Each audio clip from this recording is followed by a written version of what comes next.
Hello, I'm a duck. It's spooky season. Well, everyone, we are officially in the fall season in the West, which automatically places us in spooky season by default because, for some reason, not everyone can separate the two. The alternative is having a war between the fall girlies and cosplay annuals, so we'll just have to accept both for the time being.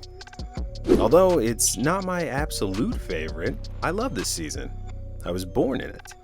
Molded by it. Speaking of which, if this goes out on time, it's my birthday. I am old now. Since we're in the season, let's do some festive art. In the past, I've had random last-minute ideas for the season. This season, I've been much more mindful of planning and decided to utilize some of my new skills. I've always been creative, so planning out a fun scene came easy. Before that, let's talk about what I did the last few years. It's just about a tradition to do some type of witch art every year in some way. There was this initial art from a few years ago, and it was plenty of fun, but not really meant to be a Halloween piece. Then, the following year, I decided to do a couple of pieces, Masquerade and Wonder. One was all fun, and the other one was a repurposed challenge.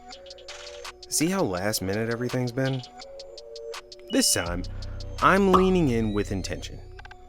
As a tradition, I knew I wanted to do a witch again. Along with that, I wanted to revisit the idea I had that never worked out. I wanted to do art of a witch lighting a candle with magic a few years ago, but it didn't work at all for some reason, and it might have just been a skill issue. Funny enough. This time would be different. I've grown so much that I figured I could do the idea justice. With the initial shape down, it was time to start gathering my references from Pinterest and getting her outfit idea. These days, that isn't a problem, unlike earlier ventures. There were some things that I wanted to add, and I thought about it, but I felt like it didn't need to be overcomplicated. This was a much more lighthearted piece anyway, so no need for Final Fantasy levels of design. After the sketch, I thought about throwing in a background. She's lighting the room with this candle, so what else are we gonna see? I wouldn't say I was stuck, as I had other things to work on within the piece at that time. Then randomly, it hit me in the face like a bag of candy corn colored bricks. This is how inspiration was found for this piece. What do some people do during spooky season? Horror movie marathons. Who do they do it with? Friends. Where? On the couch in front of their TV. What do some witches have? Crystal balls. I even had an idea for the candle brand. It practically built itself in my head before I had a chance to process the thought. Might have had something to do with the fact that I was listening to Thriller. It's timeless and I won't hear any other opinion on it. Right after having this thought, I knew that I had to add a couch and two other figures in the background. I threw out some simple colors and sketched the first things I could think of, a vampire and a wolfman. Yep, classic horror movie icons. The only way this could have been better is if I threw a mummy and a Frankenstein's monster in there. Holding on to that idea for next year, don't steal it, but if you do, tag me, because I want to see it. Even farther back, in front of the couch, I figured I'd have their display. What would it show exactly was something I'd work out later, but the idea and the inspiration was there. That was enough to fuel the process. The feeling was childlike and fun. That was all that really mattered here. Speaking of which, side note, in the very recognizable coffee shop that I frequent, I decided to get into the fall/spooky season. While getting up to grab my drink, a couple of kids crawled over to my setup, and I realized that it was because they were curious.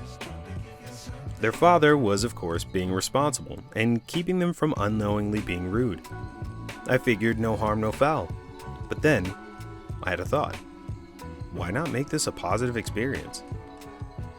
I know what drew them over, so why not show them directly? I approached the father and let him know that I was a digital artist, and I showed him what I was working on. Of course, in that moment, he also saw the opportunity for that positive interaction and gave his daughters the great opportunity to properly see the art. They enjoyed it and all thanked me. This is what we need as people. Good interactions, positive spaces. Good job, random coffee dad. I wasn't done just yet, but I was close. Detailing hair and lighting effects really sold this for me. Some smoke around the crystal ball, glow on the rim of the witch's hat, and for some reason, the lack of a belt buckle. I don't know why, but I always plan to add it, and it never makes it through. But at this point, who cares? The vision for the witch was achieved. Not only that, but titling the display and the overall name of this art came naturally. A night in for friends, snacks, and scents.